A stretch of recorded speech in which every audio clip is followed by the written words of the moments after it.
Hello and अस्सलाम वालेकुम। Welcome to green सरजमीन। उम्मीद है कि आप सब खैरियत से होंगे और अपने अहल खाना समेत खुश भी। आज का हमारा व्लॉग ओरेगानो की प्रूनिंग और प्रोपगेशन के बारे में है। तो चलें आज ये सीखते हैं कि कैसे आप अपने ओरेगानो के एक प्लांट से बहुत सारे ओरेगानो के प्लांट्स बना सकते हैं। मेरे पास जो ओरेगानो की वैरायटी है ये क्यूबन ओरेगानो है, जिसकी खुशबू नॉर्मल ओरेगानो से बहुत ज़्यादा तेज़ होती है। ये जो आप फ्लैट बेड पे इतना बड़ा ओरेगानो का प्लांट देख रहे हैं, ये कुछ महीनों पहले एक 8 इंच के पॉट में 6 इंच का प्लांट था, जो मैंने एक ऑनलाइन नर्सरी से सिर्फ 250 रुपये का लिया था। आज ये प्रॉपर देखभाल के बाद एक अच्छा बड़ा सा प्लांट बन चुका है। सबसे पहले बात आती है कटिंग की, और जैसा कि मैं अपनी हर वीडियो में कहता हूँ कि कटिंग के लिए आपके पास एक तेज़ प्रूनिंग टूल या सीजर होनी चाहिए जो कि वेल सैनिटाइज्ड हो। उसके बाद आपको एक हेल्दी थिक स्टेम देखकर उसे कट करना है, जिसके प्रोपगेशन के रिजल्ट्स पतली स्टेम के मुकाबले में काफ़ी ज़्यादा होते हैं। जहाँ तक बात आती है ओरेगानो प्लांट की केयरिंग की, ये एक बहुत ही सिंपल प्लांट है और बिगिनर्स के लिए बहुत आसान है। इसकी कोई स्पेशल केयर की ज़रूरत नहीं है। इसको सिर्फ 6 से 8 घंटे की रोज़ सनलाइट चाहिए। इसको प्रॉपर्ली आपको पानी देना है, ओवर वाटरिंग बिल्कुल भी नहीं करनी है। सॉइल और फर्टिलाइजेशन का ध्यान रखना है। इसको सैंडी सॉइल पसंद है।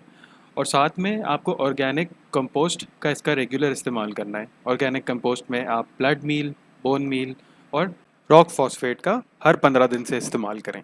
उसके साथ साथ रेगुलर प्रूनिंग प्रूनिंग हर प्लांट को बुशी बनाने के लिए और उसकी हेल्दी ग्रोथ के लिए बहुत ज़रूरी है, तो उसकी रेगुलर प्रूनिंग आपको टाइम टू टाइम करते रहनी है। पेस्ट कंट्रोल, इसके अंदर जो सबसे कॉमन बग्स हैं वो है एफिड्स और स्पाइडर माइट्स, तो आप इसको ध्यान रखिएगा कि आपके प्लांट पर इसका अटैक ना हो। उसको प्रिवेंट करने के लिए हर 15 दिन से नीम ऑयल और कोई भी एंटीसेप्टिक हैंड वॉश या शैम्पू आप उसका इस्तेमाल कर सकते हैं।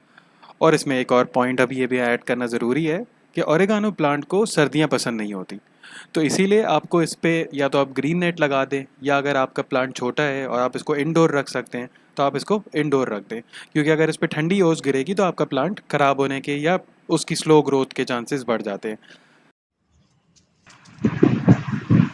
हमारे पास बहुत सारी कटिंग्स हो गई हैं, तो हम इन कटिंग्स को अपने प्रोपगेशन टेबल पे लेके चले जाएंगे। कौन सी कटिंग हमें सेलेक्ट करनी है, तो जैसा मैंने आपको पहले बताया कि हम लोगों को सबसे मोटी स्टेम्स जो हो, जिनके प्रोपगेशन के चांसेस सबसे ज़्यादा होते हैं, हमें वो वाली कटिंग्स अपने पास रख लेनी है और बाकियों को हम अपने इस्तेमाल में ले लेंगे।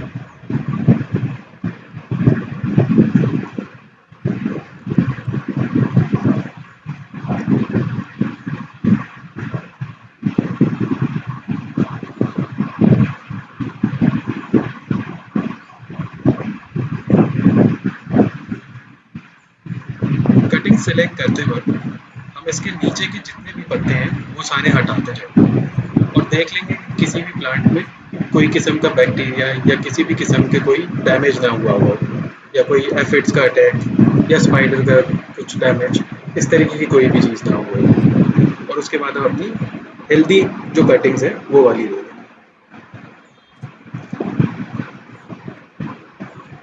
ओरेगानो के प्रोपगेशन के लिए आपको किसी किस्म की रूटिंग हार्मोन या ऐसा कुछ यूज़ करने की ज़रूरत नहीं है। ये बड़ी आसानी से और 100% रिजल्ट्स के साथ आराम से प्रोपगेट कर जाते हैं।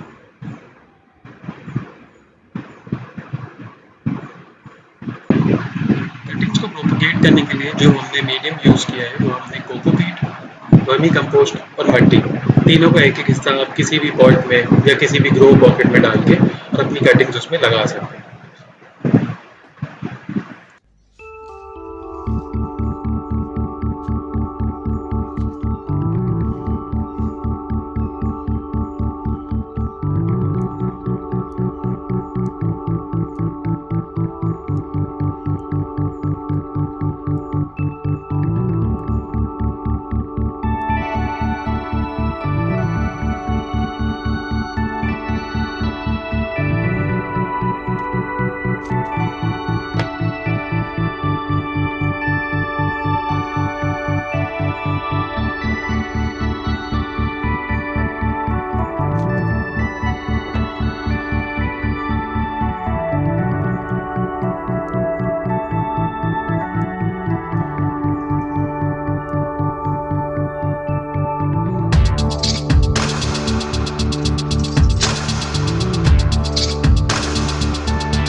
स्टेम्स की सिलेक्शन और नीचे के पत्ते हटाने के बाद जो अगला स्टेप आता है वो आता है अपनी कटिंग्स को उस साइज़ का बनाना जितने की आपको कटिंग्स लगानी है।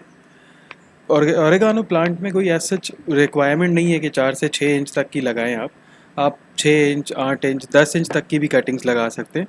बस आपको ध्यान ये रखना है कि वो कहीं से भी बेंड करके ख़राब ना हो जाए।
सारी कटिंग्स को सॉर्ट करने के बाद अब बारी आ जाती है उनको अपने पॉट में प्लांट करने की।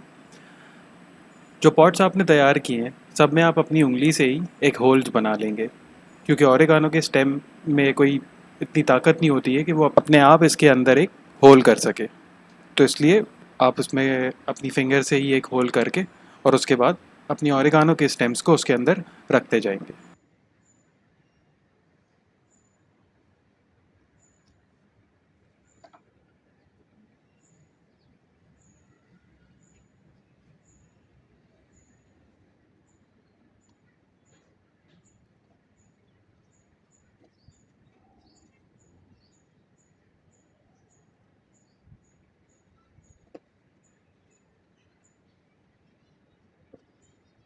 ध्यान रहे कि अभी भी अगर आप उसको लगाते हुए जैसे हमारे एक के साथ हुआ, अगर वो कहीं से बेंड हो जाए तो आप उस एंड को कट करके और उसको फ्रेश वापस से लगा देंगे, वरना वो आपका प्रोपेगेट नहीं करेगा।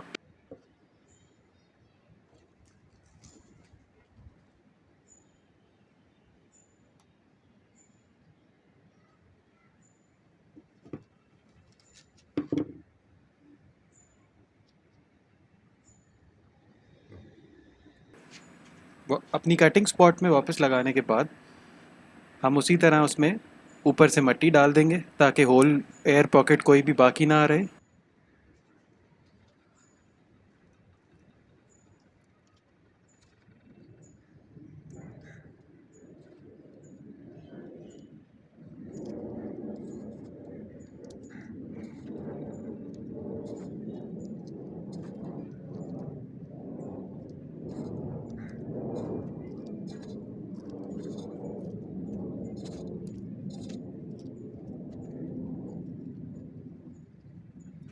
और फिर हमारा फाइनल स्टेप, सारों में अच्छे से पानी दे देंगे।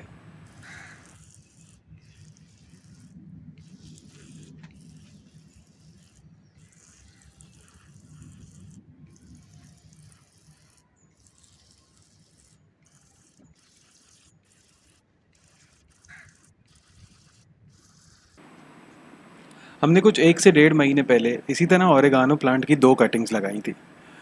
आपके साथ उसका रिजल्ट भी दिखा देते हैं कि कैसे आपकी रूट सिस्टम डेवलप होता है और कितने टाइम में आपका ओरेगानो प्लांट अपने आप तैयार हो चुका होगा।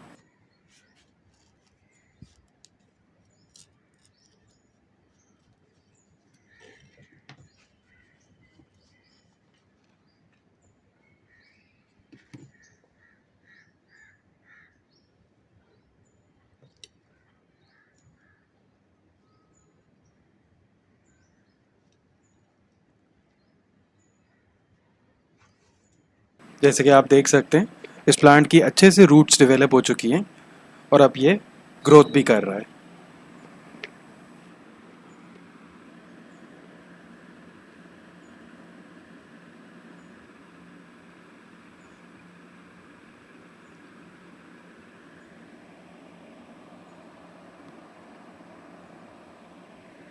जब भी आप प्लांट को निकालें, ये ज़रूर ध्यान रखें कि उसको फ़ौरन ही रीप्लांट कर दिया करें, वरना अगर उसकी रूट्स पर ज़्यादा देर एयर या धूप लगेगी तो उस प्लांट के ख़राब होने के भी चांसेस बहुत बढ़ जाते हैं।